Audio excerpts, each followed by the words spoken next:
Lagos.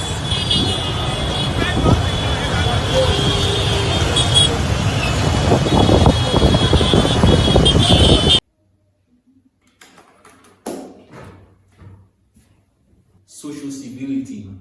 Socio-civility is a combination of two words, sociology and civility. Sociology is the study of social life, social change, and the social causes and consequences of human behavior, while civility is the formal politeness and courtesy in behavior or speech. So in simple terms, what I mean by socio-civility is how we as people, as a group, behave in our everyday life, how we interact with other people, in terms of our courtesy, our etiquette, for personal relationships and in our shared environment.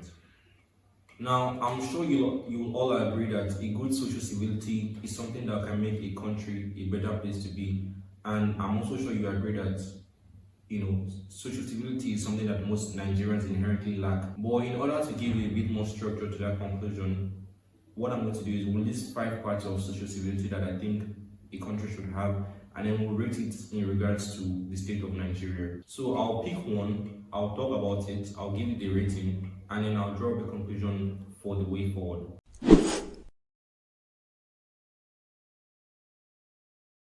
Okay, so first is public cleanliness.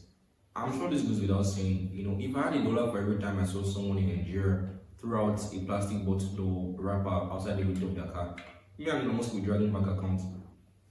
It's a daily basis thing, and it's so bad that some people would dress well, and then they'll park at the side of the road, get out from their car with their nice dress, go to the booth, take out a big bag of trash, and just throw it on the sidewalk. This is something that we should hear of and be exclaiming in disgust, but now it's a lifestyle for us. My rating from this one on a scale of 1 to 10, with 1 being very poor and 10 being that's the stuff, I'll give this one a 0. For example, now, there was this bus terminal, very grand structure that was built, I think in Oshodi. Then about a year after, I don't think it was up to a year after, I was passing that side with my family, and I just looked out the window. The amount of wrappers and dirty and litter that was there, I was completely disgusted. Everywhere you looked, there was one disgusting thing or another. And the place, like when the place built it, it was very nice. It was like a very grand structure. But now, if you walk there, you think you are in a post-apocalyptic world. So, to my solution, my proposed solution for this is a bit cliche, but I think it's still very valid. It starts with you. It literally starts with you. We can wait for the government to start finding people for littering, but we all know that's not going to happen. It's not even feasible in this country. So the alternative is that we civilians take matters in our hands and we stop littering every chance we get. It takes absolutely nothing from you. What I promise, there's a sense of accomplishment that comes with holding your wrapper and waiting till you get to a dustbin before you trash it. There's a sense of civility you get, and you feel very civilized and somewhat accomplished. Just try it, you see.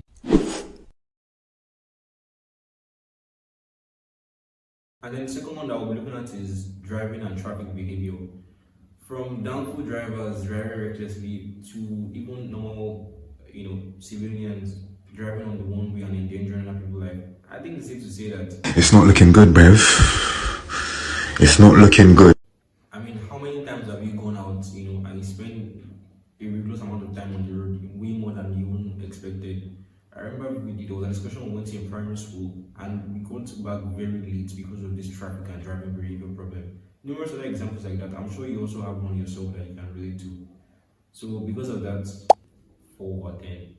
My solution for this is a bit more complex than the other one, but again, I think it starts with you.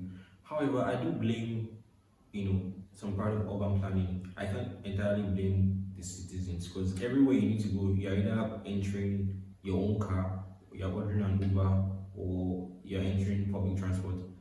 If your city wants to have good traffic and driving behavior, the place has to be well planned. There have to be bike lanes or bicycle lanes. They have to be like connected alleys. I can't want to go to a nearby shop and I have to enter Mara or Danfo. I should be able to just trek there or ride my bicycle there.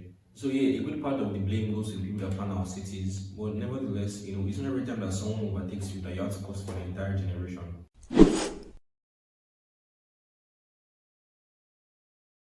Community helpfulness.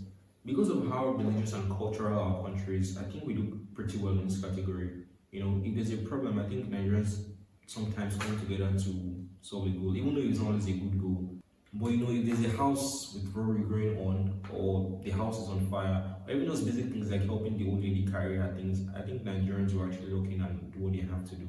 So for the most part, I think it's actually admirable, and I'm close an 8 out of 10. Please a round of applause for Nigerians.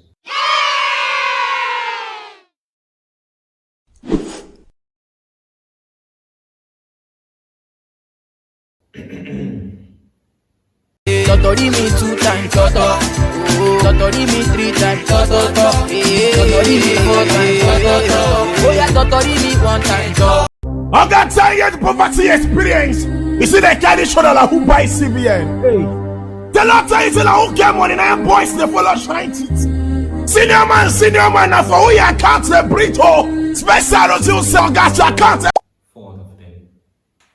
So now we are in the complex parts of Socio-Civility. I think some parts of lawlessness is due to ignorance, and some parts is because people think that that's the only alternative that they have. And then some because people won't do what is right when the country is not a good place to be. A typical example is Yahoo boys now. That's some Yahoo boys, like, they would think to themselves, why would they go to university for 4 years, come out and spend like how many years looking for a job, competing with other people, when they can just go to the comfort of their room, bring out their laptop, press 1 or 2 things, and the money starts coming in. And that's not to say that I condone scamming, but if I'm being very objective, the country has a lot of blame, a lot of blame in it. For this one, I think there are 2 things that need to be in place for us to correct this. And the first is that people actually have to start facing the consequences of their actions.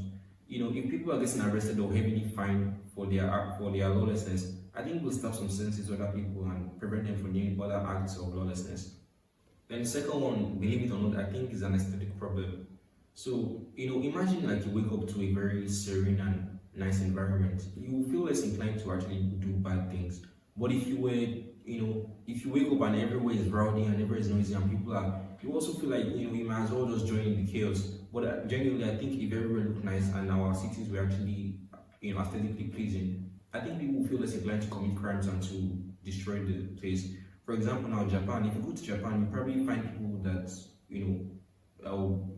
won't destroy things as you see in Nigeria because the place looks nice. You feel like you feel very, very horrible, even littering because everybody looks so clean. We're the one that's now dropping 1 bottle of trash.